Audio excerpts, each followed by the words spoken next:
Hello, Mr. Aam Aadmi. Hello, sir. How are you? Yeah, I'm fine. Nice to hear. After a long time, we are meeting again in a Yeah. good atmosphere. So, before we start, I just wanted to start today's conversation in a different way. As you please, sir. Yes, very much. सोचा किसी अपने को याद करें, अपने किसी खास को याद करें. जब दिल ने सोचा कि किसी को नमस्ते बोल दें, तो सोचा क्यों ना आपसे शुरुआत करें. क्या बात है सर, क्या बात है. शुरुआत तो हम करेंगे डेफिनेटली. बढ़िया बढ़िया. Yes sir. Yes. So how has the days been, sir? It's I think almost more than a month, isn't it? Since Yes, we almost did, a month. It has been quite a long time. More than a since month, we- maybe. Almost a month. More than yes. a month, yeah. More than a month. since AAC 8. Almost, yes. And I'm happy to say that AAC 8 was good. And still the memories of AAC 8 is lingering on in my minds. Oh, And okay. that was a good conversation. It was quite a nice conversation. So I enjoyed it. So, I mean, I was always waiting for the next thing to happen. And it's nice that today it's happening. Oh, good, sir. So any feedback on AAC 8 from your side?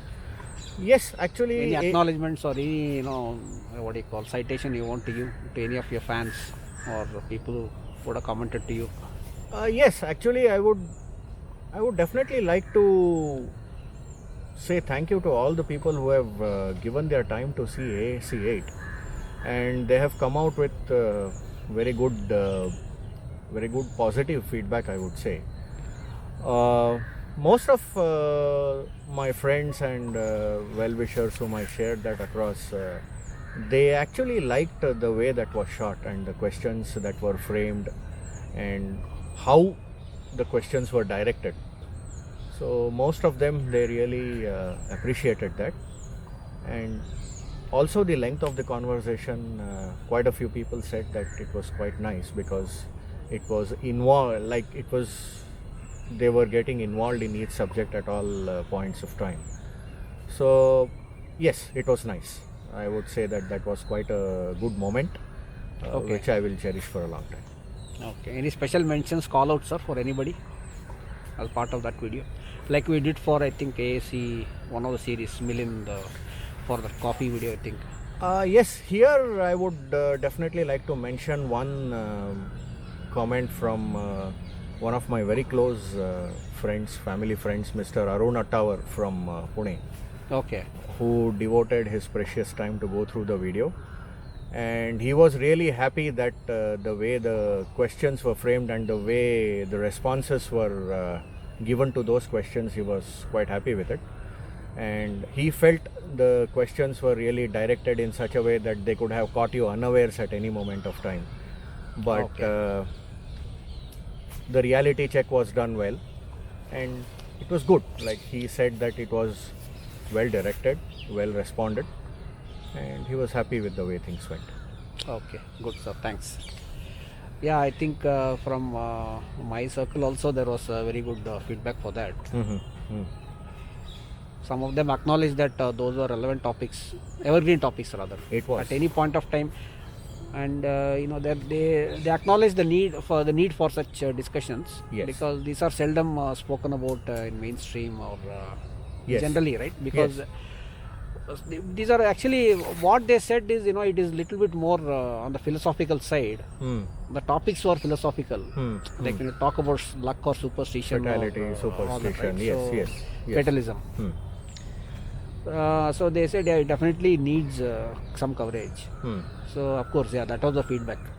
And I'm happy that that video is doing really well because Yeah, the right. last time I saw there were about close to 370 views.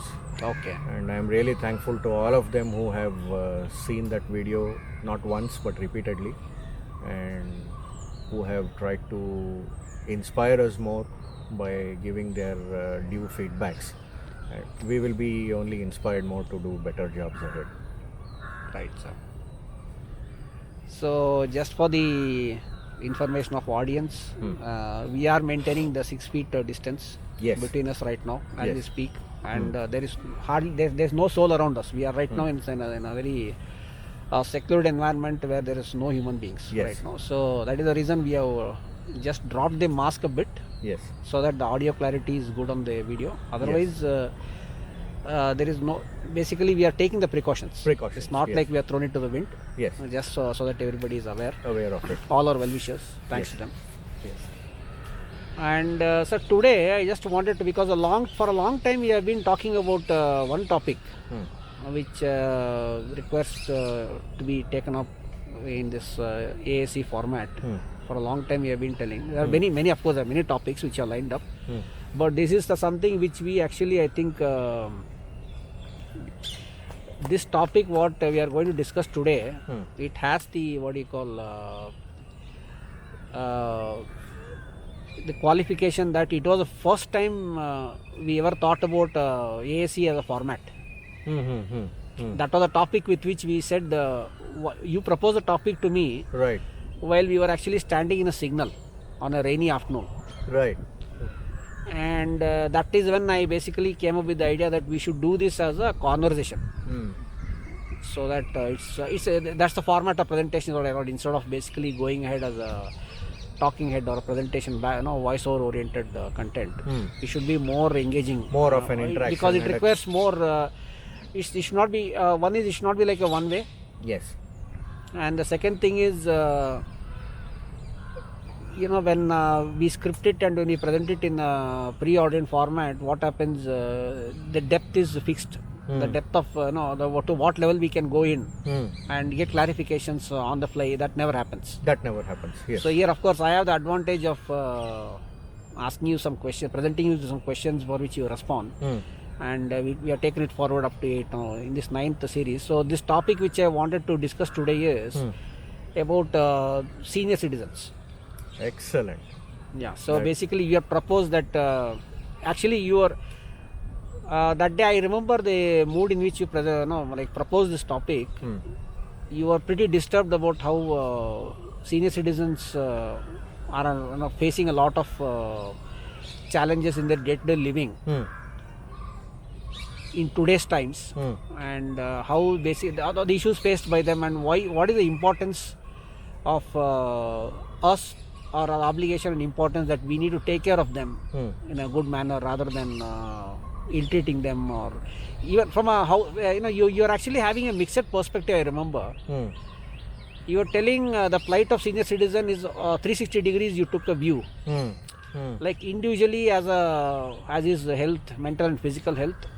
Then the next level was him and his family, the surrounding people, how they support him on a day-to-day basis. And third stage, what you are trying to tell was regarding how his interaction with the outside world is. In the sense, what are challenges he faces when he basically needs to step out and interact with agencies. Like for example, all the government agencies where he might be going for, like for example, paying a bill or getting his passport or passbook updated in a bank or whatever, small things. So you are actually wanting to analyze this topic at 3 levels. One is at an individual's level, as an old person, as a senior citizen. Second is at the family level, inside of the house. And the third was in the outside realm outside the house, the rest of the world. So this is how you wanted to, you're pretty not happy with the way things were. And of course, having known you, I am very much aware that you take very good care of a very senior citizen, your father, who is 85, uncle, whom basically, we are really blessed to have him around, and you take extremely good care of him. Thank you so much. Probably you are disturbed to see others not reciprocating the same thing, rather not doing the same thing. I think that was disturbing you a bit, and that is how you came up with the idea that we should discuss about senior citizens exclusively in one session. Yes. I really that was a topic which was really close to my heart, and it still remains a topic which is close to my heart. So it is good that we have taken up that topic today. Right. How would you like to basically start off, sir? Well, I would like to say something. Yeah. Let's take the definition of the word citizen itself. If you would ask me, how do you define the word citizen? I would have many definitions. I would say that he is an individual who would belong to one particular country, for example, and he is called as the citizen of that country. Or he would belong to one particular state. I would say that he is a citizen of that state. But in general, if there was anybody who would have given you an impact definition of what a citizen is, then it would be nobody else other than our seniors. Because they have really seen the world as it was earlier. And they are our fortunate seniors, I would say, whom we have in our midst. So today, if there is any value attached to the word citizen, are our former citizens or our senior citizens, because of whom I think today we are fortunate really to gauge the importance of the word citizen in the first point, and then try to imbibe into us those qualities which our seniors have taught us. So from that perspective, senior citizens are really to be appreciated, because they have seen the world as it was when they were of our age, for example. And we have been fortunate enough to learn from them how life needs to be taken forward. Okay. So, sir, that was a very nice introduction about the term citizen. Yes. But now, as I basically now I know that you uncle is there, your father who is he's a super senior citizen by an octogenarian, Yes, he is. and he's a super senior citizen even by government classification. Yes. So now basically I just want to get into a little bit more details.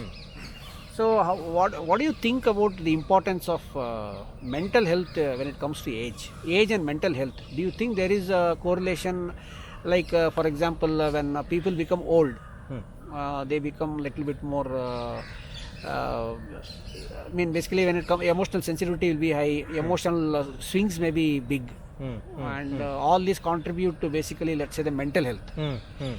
Somebody may be treated very well and he may see, because it's end of the day it's basically about expectations. Yes. So if a person carries wrong expectation, then he has to bear the Consequences. price for, you have to pay the price for it. Yes. But in general, let's say if a senior citizen, because when once they become senior citizens and old, and if they're not and if they, let's say, don't carry the right expectation, or if their expectations are not met, for example, then it could impact their mental health. So I want to start from there. So what are your thoughts on the importance of mental health in old age people? Have you basically faced any such challenges in balancing, let's say, for example, uncle's expectations, or has the going been smooth so far? How about other people who might know? I mean, I just want to get a top down on importance of mental health and senior citizens. Right, quite an excellent question. Mental health has a very important role to play on senior citizens, because as you rightly said, as you age, the expectations also start to age along with you. Let me put it this way. People take care of you all these years, your father and mother, whom I am specific about. All these years they take care of you right from your birth up to a certain stage. They educate you so that you understand what life is all about. And then later on they bring you to a point where probably anybody for that matter would like you to start owning some responsibility. And the first responsibility, I would say, should start at home, where you start owning the responsibility of your parents. I would not say responsibility here, because it is your duty to take care of them. Let me take you back in time. Suppose your parents would have said, when you were crying for a bottle of milk or when you were not controllable, your parents would have said that it is not my duty to take care, then probably you wouldn't have even reached a position today when you can even think of talking about responsibility. So there I would say definitely it is bounden duty of children to take care of their parents, and as you rightly said, it definitely has an effect on their mental health, because after a certain period they would definitely like to have some sort of a relaxed time, both physically and mentally, and that can happen only if you discharge your responsibilities towards them. After all, what do they expect in return? I would say almost all parents would just love their children to succeed in life, and for that they give their blood, they give their time, they give their attention. And as children, all we need to do is to show them that their efforts have not gone in vain. And definitely yes, suppose there is any hindrance in this to happen, I won't say that the journey will always be smooth, but as much as possible we should see that their twilight years are peaceful, and they are able to enjoy themselves, they are able to enjoy their lives, and physically if they are able to keep themselves fit. And the best way for many people, Now we'll come to the physical health state, sir. Right. Now we are only talking about the mental health. mental health Yeah. state. Okay, fine. Now, why I came about to a little bit about physical was because that does impact the mental health 100%. also. I agree. There is So- this thing tight correlation between physical and mental health. Yes. But And I want to actually create give it a separate yes, treatment. I will not dwell too much Yeah. into physical here. Yeah. I would just say that suppose they are fit, then obviously they will start feeling confident in the mind also, that any small time challenge also they might be able to face. So I would say small time challenge can be like anything. I mean, it may not be only a health challenge or anything, it could be anything. I mean, it could be even adapting to certain moments which might happen in your absence. So even for them to get confidence to face that, the mental strength, I would say, to face that, your behavior with your parents at any point of time matters a lot. And I would say if you behave responsibly, if you behave with individuals, duty bound individuals, I would say, as duty bound individuals, then I think you will be contributing a lot to keep your parents mentally happy. Okay, so the takeaway so far based on your response, the key takeaway for me is you are telling that it is our bounden duty to take care of our elders. Yes, yes, Okay. yes. So here I'd like to basically bring a different perspective. See, in the Western world or first world countries, each individual is unto himself, irrespective of his age, right? So there is no such this concept of basically bounden duty to take care of our elders, as you said. That doesn't seem to be followed in the West. In the West, each is unto himself. Like if you are born in this planet, you basically, at some age you leave your house, parents, and then you move on and you create your own life. And that includes the way how you have to plan your life till the end, depending on the whatever outcome. I mean, situation that you might face. Based on that, you need to basically you must plan for it, reasonably. That is how the West works. Like for example, today if you take health insurance or healthcare as a domain in the West, so they reasonably try to assign a probably they'll do a gene mapping test or whatever. They can do that for you individually if you opt to do that. And they can create a profile, and one parameter or one parameter of that report could be saying what is the probability that you might end up with, let's say, colon cancer. If the probability is high, they may accordingly advise you to prepare for it mentally. See, that's totally at an individual level. It's not like I depend on my luck or fate, or I leave it up to chance, or I'll depend on my son or daughter. No, that concept is not there in the West. That is pretty much in opposition to what you may proposed right now, few minutes back. So, what's your take on this? Well, yes, there are many things which are there in our own country which is not there in the West. See, because at the end of the day, there is something called as qualities which you have imbibed as an individual born in your own country. For example, I would say, probably if I was born in the West, and I would like to bring one point here, that I have also toured the Western countries. I have had the fortune of touring about 10 countries, and I have seen few people's behavior, and I have analyzed there. But not all of them are of the same type or hold the same approach as you just mentioned. No, some mine time is a back. majority. I am not Yeah, saying there no, are always what I'm exceptions to saying the is- rule. No, there what are I'm saying 10% is- population who are sentimental, who may carry some emotional bondage. Yes, what But I'm, by and large, by and large, I am saying. I am not saying 100%. yeah, I mean, So what I it's was, possible that you might have observed some conservative thinkers. They are called conservatives there. yeah, they are. I am not saying they are called conservatives there. If you basically are like in that format. Hmm. And even today, if you may, I don't know whether you are aware, but there is one study which is conducted, sponsored study. I mean, some big time. What they have tried to ascertain is what is the average age at which the person or the kid leaves its parents. So, let's say, especially in America, right?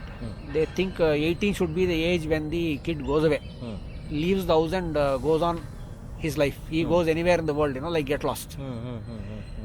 That's the ideal age that has been pushed throughout the several decades in the past, in early 20th century.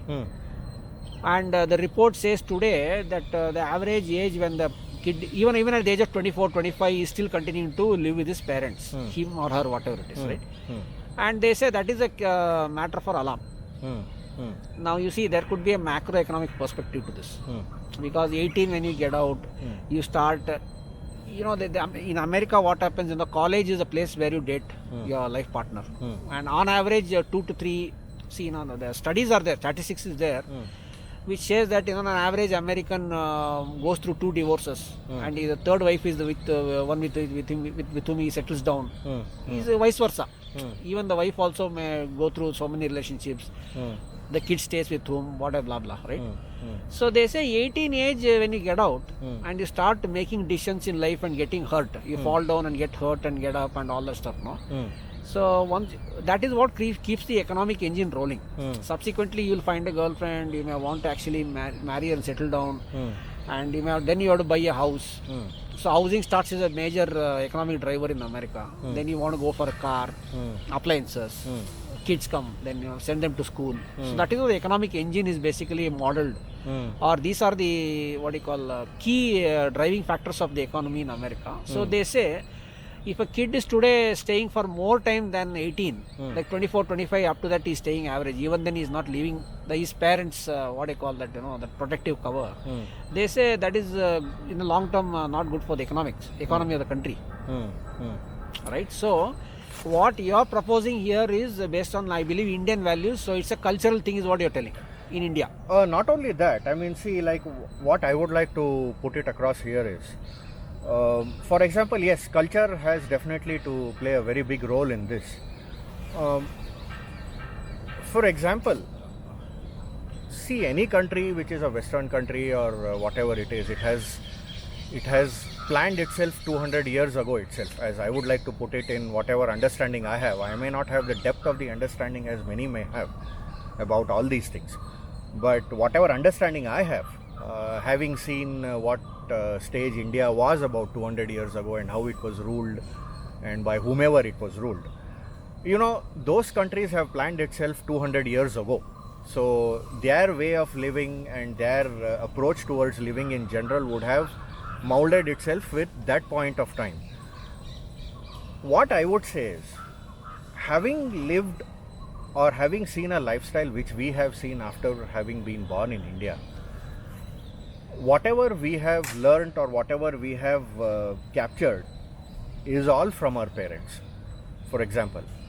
Um so see, it's very easy to say that probably we could have also tried to imbibe that culture, but No, that is happening whether you like it or not. no, what I'm Westernization trying to say is coming. no, what I'm trying to say is, yeah, it is I'm happening. going to come. I'm going to open some questions with regard to that. No, that's okay. Once we come to the family level of the discussion. Right now Okay. we are the individual level, mental health.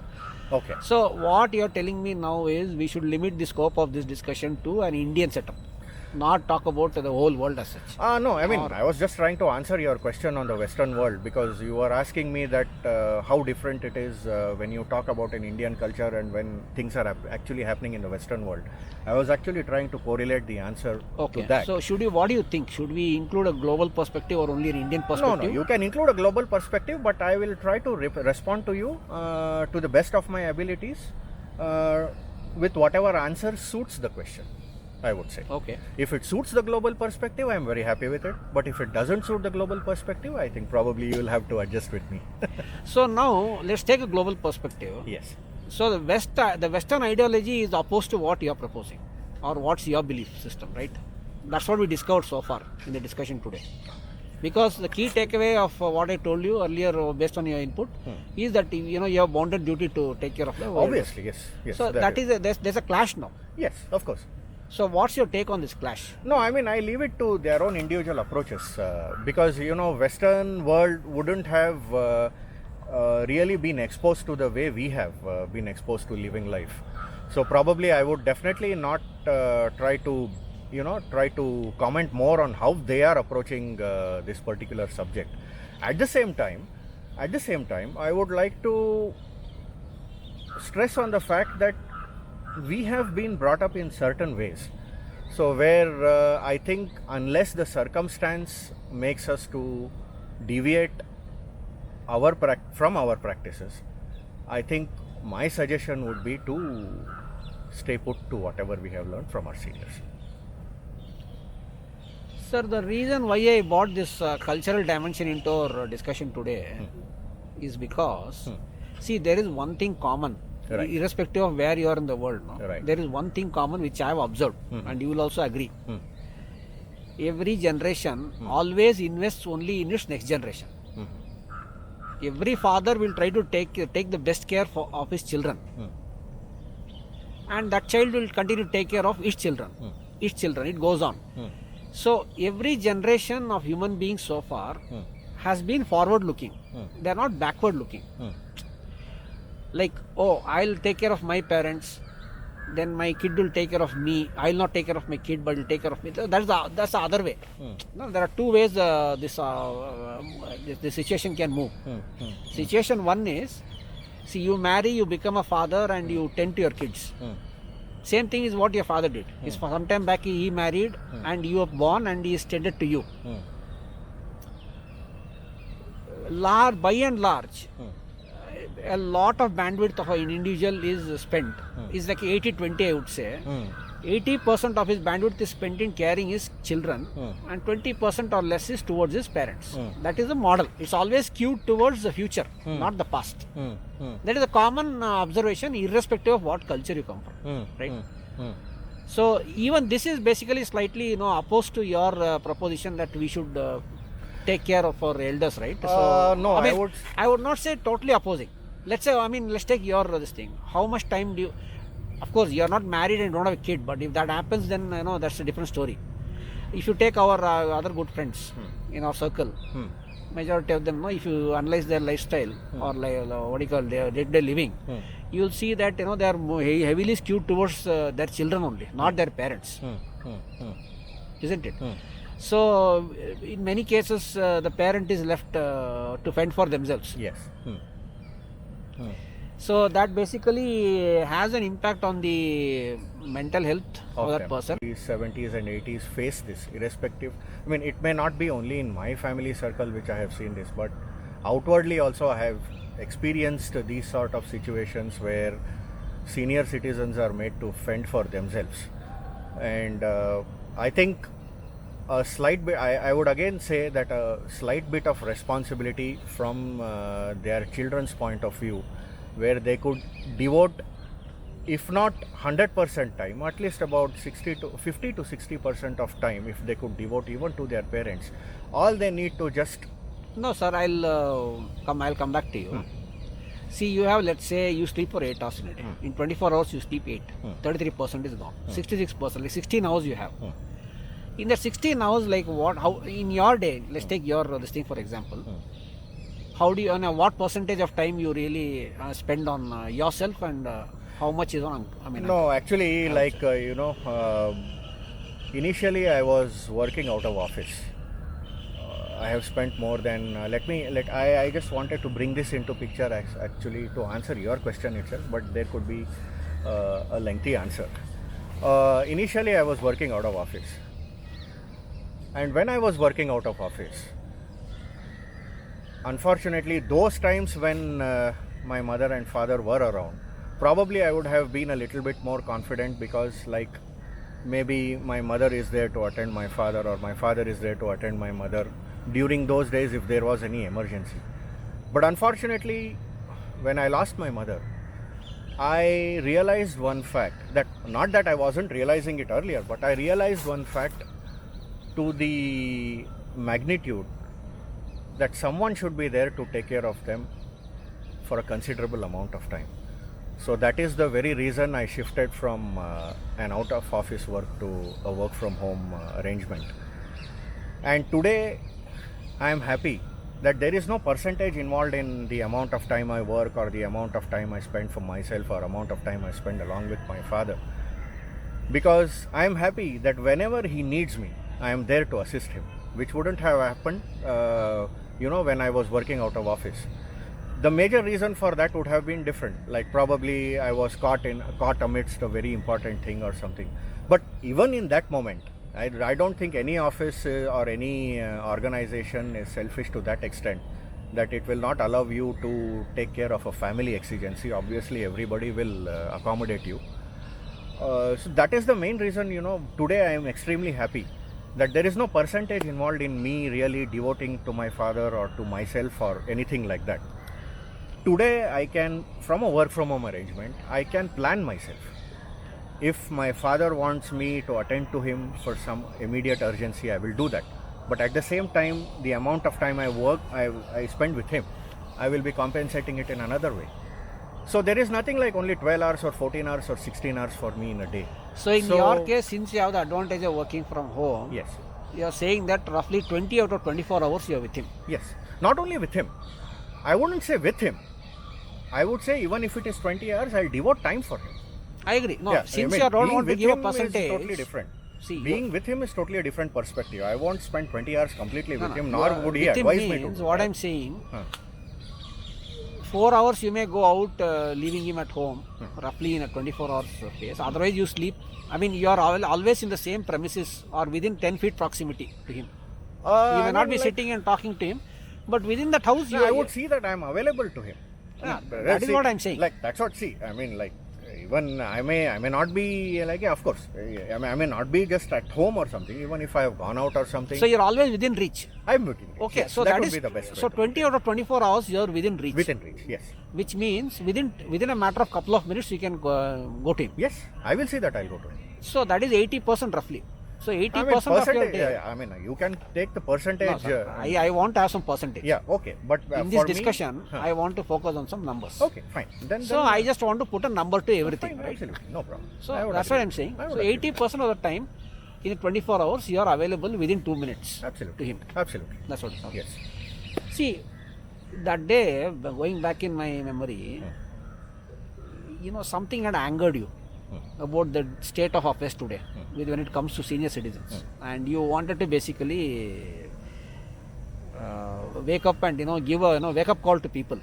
So actually, what really angered you? What are the things? What are the observations, or what are the incidents or collection of incidents that really pissed you off, if I may use the word? Well, really, if I would like to put it, the plight which they are facing these days,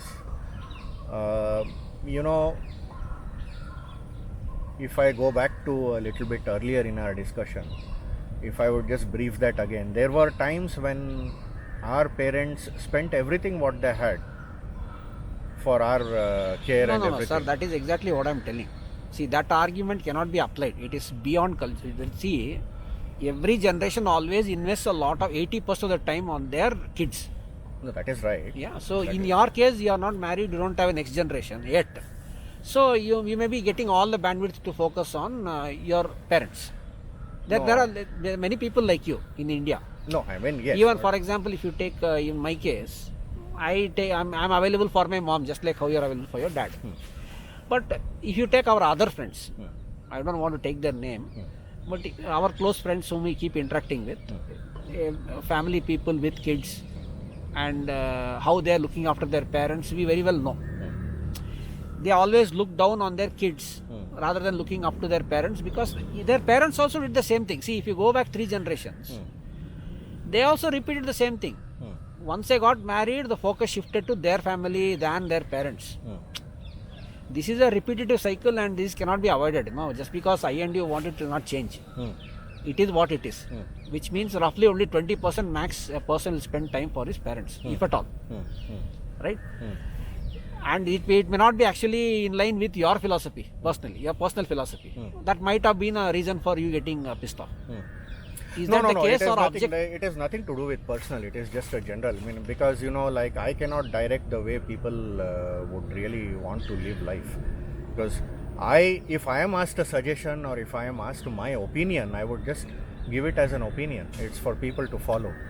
And I would like to include my experience, so that I thought probably I will think that it might be useful for that other gentleman to try to get something out of that, and try to put it across in his own life. I don't have any control over how he leads his life. So whatever my opinion is, whatever Sir, I think we are skewed. We are getting skewed a bit. Okay. See, you are representing an Aam Aadmi. So you cannot separate yourself now from saying I cannot control, I cannot talk. That's the reality. Everybody know that. I'm right. But as an Aam Aadmi, today how the world is working, there are several things you may be in disagreement with. So what is it that pissed you off? Yeah, Or- in one line I would like to put it is because today senior citizens are not given that much amount of due consideration and importance as they would have liked. Why do you think that is the case? No, if the reasons for this could Is be it because, for example, peer pressure, competition, more focus on being commercially successful or making money? What all could be the reasons? I Yeah. think probably again it could be a circumstantial change. Agreed. All these are which part happens, of circumstance. No? circumstantial change which happens in their next generation. Probably for which I don't know what could be the reasons. It could be success getting into their head, or it could be trying to an environmental influence change which might happen in their next generation, which might make them to spend more time in other activities rather than trying to focus some amount of time on their parents. So reasons may be many, is what I feel. Because as Can you give one or two reasons? Reasons might be many, you told. Can you give an example? No, couple as of I said, reasons? environmental changes. For example, work environment changes everybody. What is the work environment like? Example, can you give? See. More concrete. If you want me to be more concrete, Yes. I would say the type of people whom you come across in your working career. Okay, let me ask you this way. I'll Let try me to- finish this. Okay. Working career. So, when you try to mix up with people more, probably, how would I put it? There are different types of people whom you come across in your working career. So, there would be some who might really influence you to try a different type of lifestyle or try a different type of engagement by associating with them. Maybe probably which you might be only half comfortable with, which you may not be completely comfortable with it. So I think what happens is that could have a bearing on your representation to your parents when you meet them or when you spend time with them. It could happen. I am not saying that it will happen. So that could be one reason which might Sir, force can a you change. actually take a story example? Like you can say A and B. Like Sham met somebody, I Uh, mean, can you, in a story outline, can you give, because your example is not clear to me yet. Whatever you described now, no? It was no, little bit... story in the sense, I mean, or you can give it more, how do I put it? more clearly. I was not really very, I couldn't understand what the example that you quoted. It was still too generic. It was not too specific, like a proper case study, kind of. um, Like a guy finishes engineering, then he gets a job, then he gets married, and he moves. He's expected to move to another city, blah blah, whatever, right? Something like that. okay. Let me put myself in the example, in the example pocket, if that would convince you. Say, suppose I'm working in a reasonably good organization. Probably when I started working with the organization, I would just use my experience which I have gained in whatever organizations, and those organizations which I worked earlier were not up to this standard, for example. Then when I work here, then I continue, I spend some years and all those things. Then this organization, this new organization, the way it has been operating itself, the way it has been conducting itself and its work environment, it influences me to scale myself higher, trying to upscale my style of living to a certain extent. In which way, I would definitely give it a try if required. I wouldn't say no, I wouldn't say 100% no that I'm not going to do this.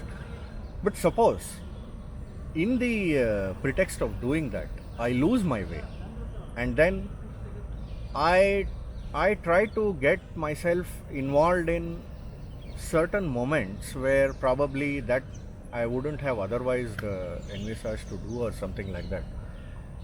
And when I actually go back and try to share those moments with my parents or something like that, and if this happens on a consistent basis, may not be only once or twice or thrice, you cannot gauge what is happening in such a short period. Suppose this keeps happening on a consistent basis, then probably there could be a very big amount of difference which my parents might feel in my style of behavior or something like that.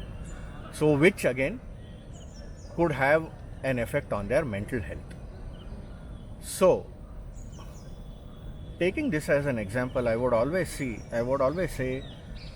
that no matter whatever opportunities you get, yes, opportunities to succeed should also be taken equally. I don't say no. But at the same time, you would do good if you try to maintain that, you draw a line where it is required and still try to achieve what you are planning to achieve. Okay. So let's shift to physical health, sir, now. Right. So how do you think, what are your thoughts on importance of physical health for senior citizens? It is extremely important, and because physical health definitely gives them that much amount of confidence to put their feet forward on a day-to-day life. For example, take my case. It's me and my father and no one else at home. So me and my father jointly, we cook and we eat and all those things, which is a joint exercise for us. Though I would have been very happy to be in a position where he is given all the time to relax, but still I would feel that whatever little bit of time he spends is good from his own physical point of view also. And at the same time, physical health doesn't mean that you should stress yourself, beyond certain limits or something. You always have that limit where you can go up to. So till such point of time you are confident about, you can always continue physical activities, like you can go probably going for a walk or trying to do things like that. So that definitely will keep senior citizens active, and I think most of them are adhering to those habits, unless some, of course, who are unfortunately not being able to do that. But most of them are keeping themselves active physically also through some walks and some other activities, visiting some good places. So I think physical activity plays a very important role for them to take them forward in whatever lifespan they have. How about dietary habits, sir? Is it part of your physical health? And Yes, it what's does. its importance? Yes, yes. Dietary habit also has a very close correlation with physical health. I would always say that after a certain age, it would be good to restrict upon certain food products or something like that, which might disturb your digestion system, because digestion is one very important thing which actually plays a role in keeping the equilibrium of your body. So suppose the digestion is affected, then there are many after effects which might happen, and getting back your digestion will take that much amount of time. So dietary habits, yes, as you rightly said, dietary habits does have a direct correlation to the physical and mental fitness of senior citizens. How about yoga, sir? Do you think yoga helps? It does help. It really helps. I think because yoga is one thing which really cools you down in even the stressful of the circumstances. And there are people who would be advised only a bit of a yoga or a part of yoga, because some of them might have problems related to the back or the leg or something, where they may not be able to take full advantage of yoga due to those unfortunate disabilities. But yoga definitely it helps. It plays a vital role because it flexes your muscles, and it gives your body the all important freedom to be active, is what I feel. Sir, one of the common complaints of senior citizens or old people is that they feel very lonely. So what's your take on that? Is that have you also observed that? Yes, I have observed it in my own father's case, because after I lost my mother for the last 14 years or so, despite my presence with him, he still continues to feel lonely. And that is understandable, because a life partner absolutely plays a total different role. For example, if you take a father and a mother's case, for example, losing either of them in unfortunate circumstances definitely has a lot to do with the mental health of the other person, the other half. So my father has felt lonely, and he keeps telling me also that I do feel lonely at times. And that is one reason why I shifted from a work out of office atmosphere to a work from home atmosphere, so that a presence of another person at home can definitely have a positive impact on him. And today I am happy to say that he doesn't feel that lonely as he would have felt earlier, because earlier my work timings would be, it was just if I would go in the morning at 9 o'clock or something, there was no time when I would really return. So he would wait for me, and he would keep on waiting, and till the time I give a call to him and I tell him that I'm starting or something like that, he would be in that stressful mindset.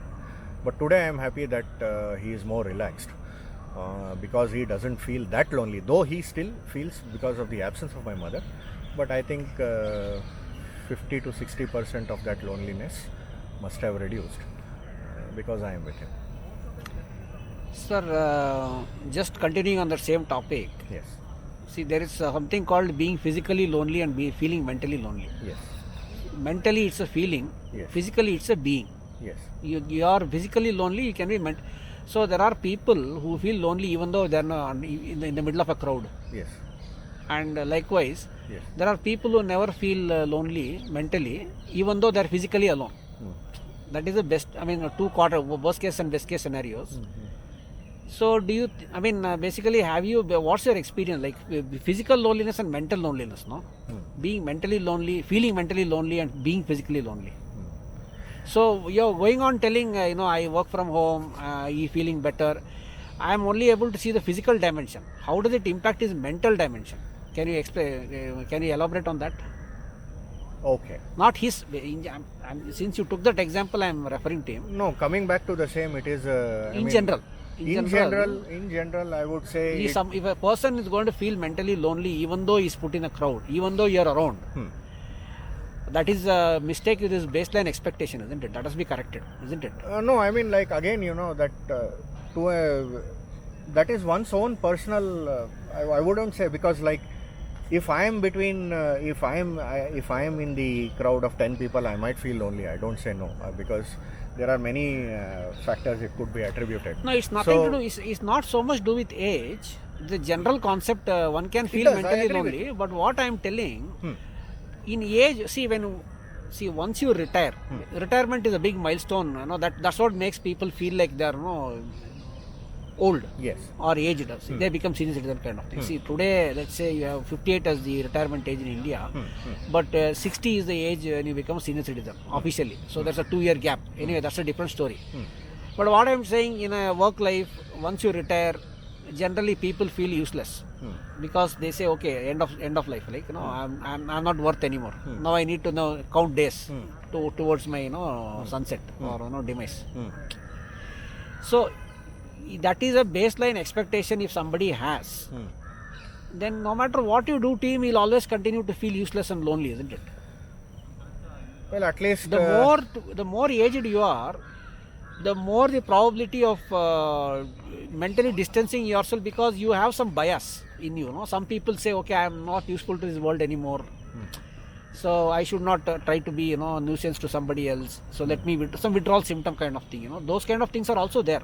These are all studies. Studies are available. There are. I know. So these are challenges with dealing with senior citizens, isn't it? So yes, what is the limit? Up to what extent can you really go? Well, if you really ask me, I mean, I would go to the extent that I feel happy that I have not left anything wanting, and there is no certain limit which can be placed for that. I could go to the last extent also, till the final extent where I could serve a senior citizen. Yes. I highly appreciate it. So I would even probably go to the extent of even washing his clothes, and I am not exaggerating, because I feel pride in doing that. No matter, it's not only with my father, anybody for that matter. I feel pride in doing that if I can really be of help to a senior citizen, and I would go to that extent where I can feel happy that I have done my best. So that is the limit which I could really place for myself. So now we move to the family level, sir. Yes. We spoke about mental health. Yes. We spoke about physical health. Yes. Now I want to just focus on the family level. Yes. So the question that I have is, so do you think it's a joint responsibility, which means the mental and physical health of a old person in your house is a joint responsibility rather than his own responsibility of all the people who are in the house? I would definitely say, and will be very happy to see that it remains a joint responsibility. Why I am saying this is because the first part of the answer is yes, it should be a joint responsibility. And second part of the answer, why I said I really wish I would be happy to see it remains, because there is a lot of deviation which I have seen happen around myself, where things have been totally transferred to a single person's head. For example, if there is a joint family of maybe 3-4 brothers or something like that. When I said joint responsibility, the two sides of the coin, one is the citizen himself. So he needs to basically manage his baseline expectation. You met it from that way. At the same time, all the people who are in the house, right, in his vicinity, proximity, That way. how they should behave and support him. That's what Yes, of course, yes. I would still say. Suppose you had a brother who is in America now. Yes. There is no point in bringing him into the discussion, because he is the 12,000 miles away. Whatever, Exactly. So, True. in the house, the senior citizen has to maintain, properly manage his baseline expectation, number one. Number two is the people surrounding him in that house where he is dwelling should also be supportive of him. No, That's that's the kind of joint No, responsibility. absolutely. I agree with you. It should be a joint responsibility where, life becomes easy for both of them. Because there, I have also seen or come across some senior citizens in my life who have unfortunately had some unreasonable expectations, I would say. Like which becomes extremely impossible for their children to attend to. So, in which way I would also say that I would, of course, as far as a senior citizen goes, I would always place my request to them that probably both of you can support each other, then it would be good for each of you to continue living together. You support your children to an extent where they can support you, and the children also support their parents to an extent where, as I said, they feel happy that they have done whatever best they could do. So this can only happen, as you very rightly said, if there is a good understanding at both Joint ends. responsibility. Joint responsibility. So now there is a trend here. See, earlier there was a trend. The kids used to be in US and they cannot take care of the parents. So they basically try to put them in a senior citizen home or an Yes, old age yes, home. yes. That was a trend earlier. Earlier, yes. Then the trend came where, suppose a person is transferred from Delhi to Bangalore, he will adopt the same model. It's same as a kids being far away, US or whatever. Then now another model has come, third level, where the kids are in Bangalore, parents are also in Bangalore, but they don't want to stay together. So the parents are put in a senior citizen home or a old age home to fend for themselves. Money is given. Money is given. Yes, yes. I have seen What's that. your thought on this? Is it a model of convenience? Is it right or wrong? Or because that's the evolution of the model has been like that. First, somebody is in US is not able to attend to them daily on basis, whatever. So he outsources it to somebody. Yes. Now the same thing has become localized. Even within Bangalore or any city, for example, they outsource. They put the senior citizens, parents or old age people in a senior citizen home and provide the money. What's your take on that? Is this the right trend? Are we heading towards the right direction or what? Does it irritate you? Or did it piss you off? No, it does discomfort me to a certain extent, because suppose if you had taken the earlier trend, where children were in a totally different area, and probably yes, distance and other factors would have contributed in not having been able to take care of their parents on a regular basis. I agree with you that probably then the exact arrangement for senior citizens would be a good facility where they can be taken care of, their interests can be taken care of. And just like nobody can take care of yourself as your children do, but still at least somewhere if you can reach up to say 80 to 90%.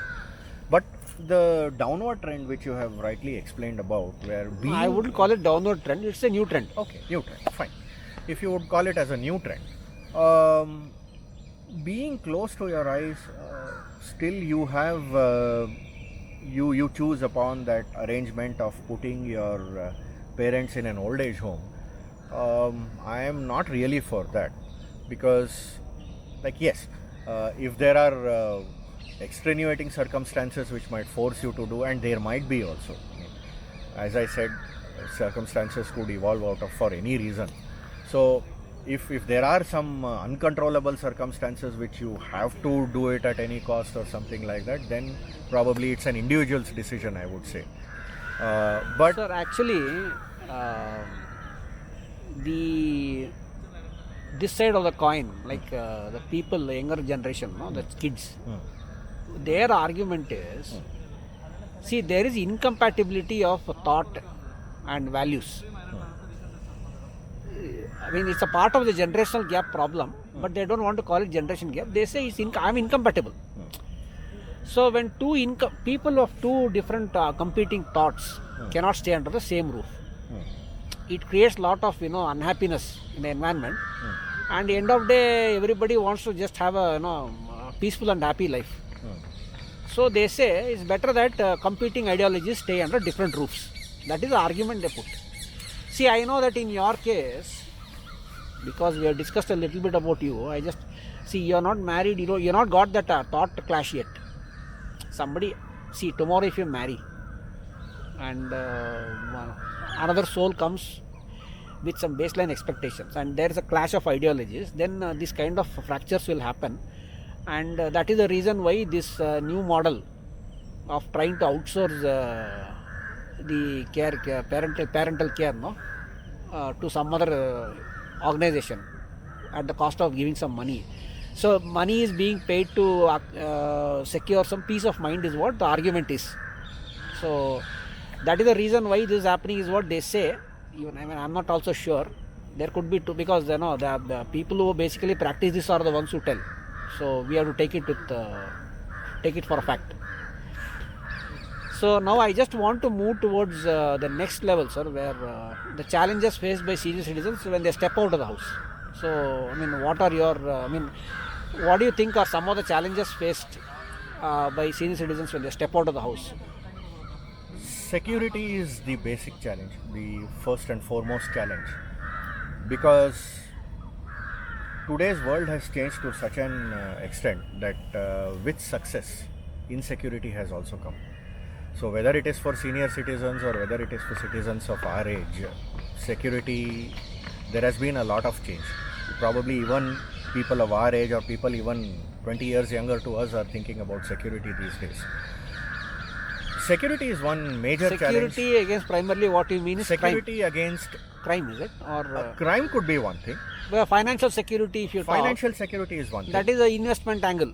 Whereas crime security means at a physical level. No, investment in the sense, what I am saying is, like, for example... Now, when you use the term security, you have to qualify. No, I am telling, I am coming for that. I am coming towards that. See, security could be either physical, as you rightly said.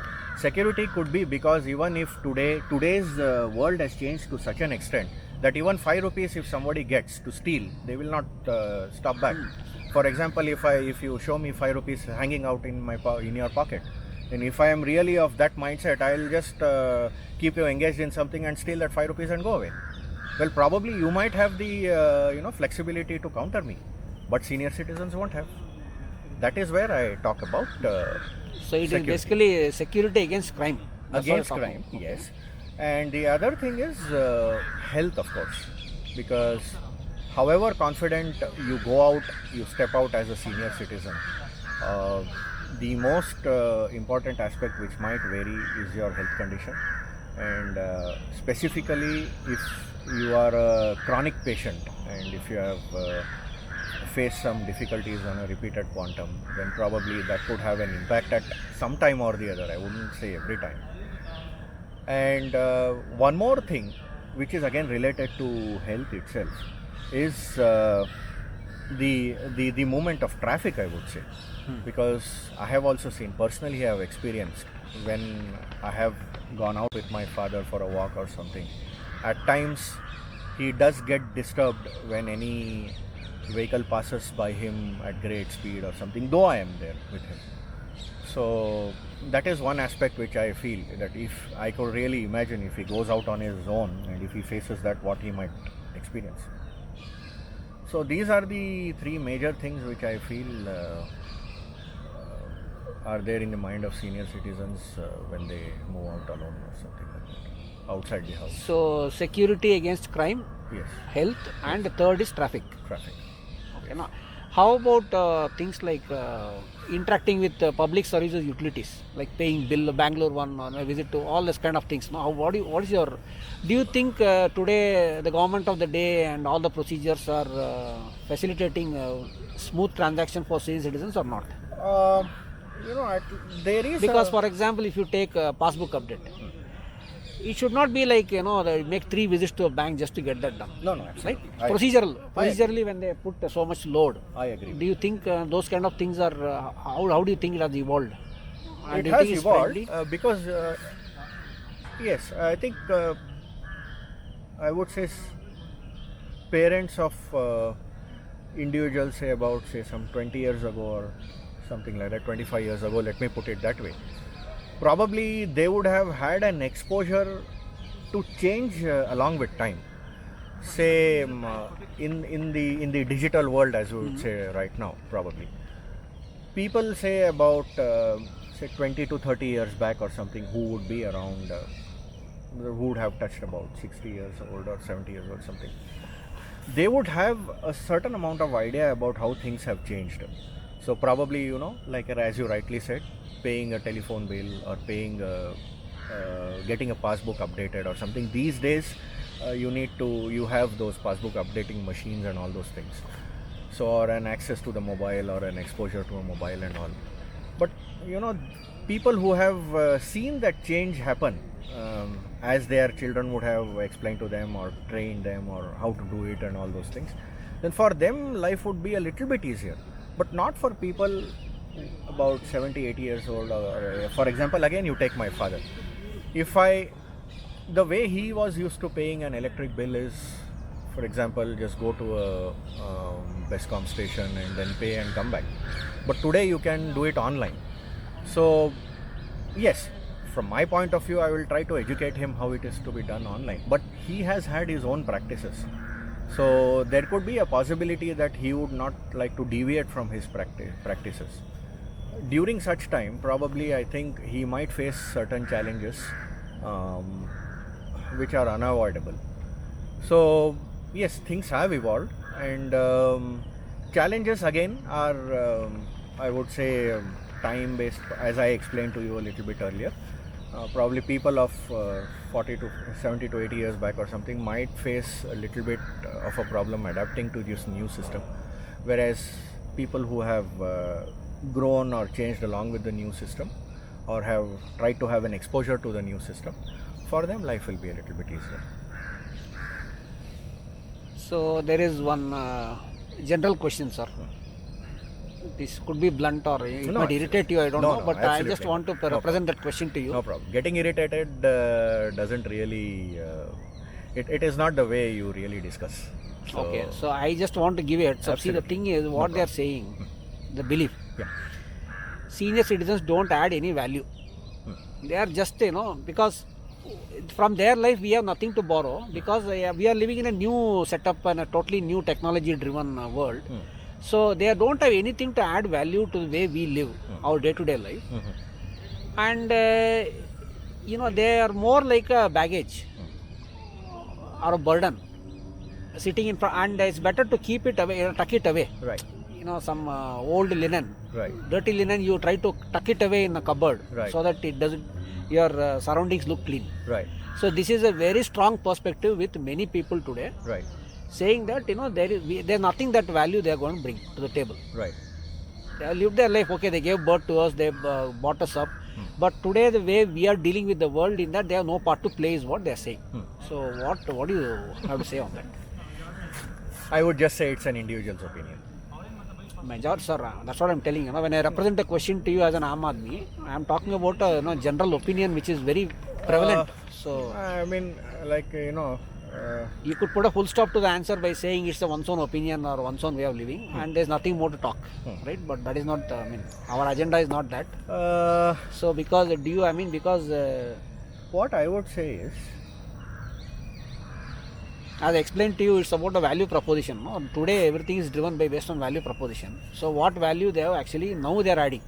See, they definitely gave birth to us, and they brought us up. They provided us food and education. Everything is fine.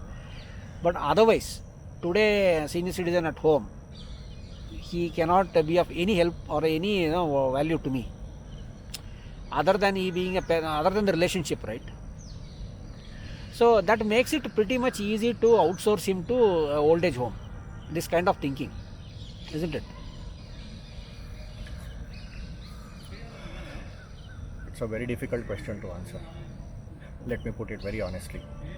Because if I answer this question, I would have to bring an individual's opinion into mind, but it is a very difficult question for me to answer. All I would say is that before even someone would have even come to a position to think on these lines, well, let him go back in time, let him or her go back in time and try to go through all those situations up to where his memory can take him back to, and see what all he faced, and see what all support he would have got from his parents. But he is reciprocating that to his kids, no? No, I mean, see, every individual cannot be the same. I again use the word individual here because it again depends. Because even, like when I talk about senior citizens or something, I would also like to be honest that not all parents have also been very cordial to their children. So there have been times when they too have tried to keep their priorities higher than their children. So obviously for those type of people, things would definitely be different. But for people who have really given it everything and still they have get this back in return, then I am sorry to say I don't agree with that thinking. So over the years, sir, let's say past 10 years or 15 years maybe, how, in according to you, how has Bangalore evolved from a senior citizen's friendliness perspective? Has it become more hostile in the past 15 years, don't care attitude, or has it kept up with the old standards of supporting senior citizens? I would very strongly say that it hasn't kept up with the old standards, and because there is no respect at all which is given for senior citizens here. As you said, they are just treated like any other baggage, if I would like to put it that way, because times have changed again and thinkings have changed, and you don't really blame the change in time for a person's behavior, though you would like to only voice your opinion. As I again say, only voice your opinion. You can't do anything much more than that. So definitely senior citizens are not getting that amount of respect which they would have otherwise got. And again, from their perspective, I do agree that they have transited from an earlier world to a new world where they might not expect the same thing to happen here. But again, it's circumstance, I would say. It's just circumstance. Like if they are facing anything what they are facing right now, it is very unfortunate. But the way things are going, I don't see a change in the near future to happen in this. So what would it take for Bangalore to go back to the olden days, sir? That is the case. According to you, what should be done? It is very difficult, sir. I would say it will not go back to the olden days, because olden days, olden values, even there are certain people whom I have come across who themselves say that old values have no value. So olden values are olden values, new values are new values. Why do you take old values into the new atmosphere? So there have been people like that whom I have come across in my life. So I think the trend, the way the life is moving on right now, I think probably this sort of feeling is going to go on, because there is going to be a sea of change which is going to happen in the years to come ahead, and day to day there are changes. So months and years later also there will be a lot of changes. So I don't think there is any possibility of we getting back to the olden days or olden values anymore. Sir, the corollary here, another question. See, Bangalore started off as a retired man's pensioner's paradise. Yes, I used to call it. Yes. So it was probably a time when majority of the median age of the city was 50 plus at one point of time. Yes. So it was pretty much everybody was senior citizen and everybody looked after. They had a shared value. Yes. Or requirement. Yes. Whereas over the years today, once it became an IT hub, today the median age of Bangalore is 30. Let's say. It is. So do you think that is a contributing factor? The median age going down from 50 to 30s, that is from a pensioner level to a youth or a young working class level. Yes, that definitely is a factor. Yes, I would agree with you 100%. That is a factor. Yes, actually, again, because pensioners' paradise, as you rightly put, the Bangalore was known for that, in fact, and before our eyes, we are seeing how that has deteriorated. So there is no pension these days. There is only tension. Yeah. So it's a tensioner's paradise more than a pensioner's paradise. So unfortunately, the percentage, the figures which you have given here is absolutely right. I agree with you on that. So what are your parting thoughts, sir? What's the final message for your fans and audience? Final message again will be on this topic, of course. Yes. Final message will be a share again. Okay. I would say 2 shares. तैरना है तो समुंदर में तैरो, नदी और नाले में क्या रखा है। प्यार करना है तो अपने माता पिता से करो, औरों में क्या रखा है। Okay, impactful. So other one. माता पिता का दिल जीत लो, कामयाब हो जाओगे, वरना सारी दुनिया जीत कर भी हार जाओगे। अरे वाह. Thank you very much, sir. It was a pleasure talking to Thank you so much. We'll do it once again. I really Another enjoyed topic. this. Yes. And I would like to thank you for your time. Oh, anytime, And sir. your questions, let me be honest, it takes me to a different level of responding. Right, And sir. I discover myself and my abilities more when I try to answer your probing questions. Thank you, sir. And Thanks. I would really say, and I would like to thank you, and I would really say that keep the intensity of the discussions to this level, Sure, sure. so that it will test my temperament, and I will try that I can offer a peppermint. Thank you, thank you, thank you. Good evening. Thank you. Good evening.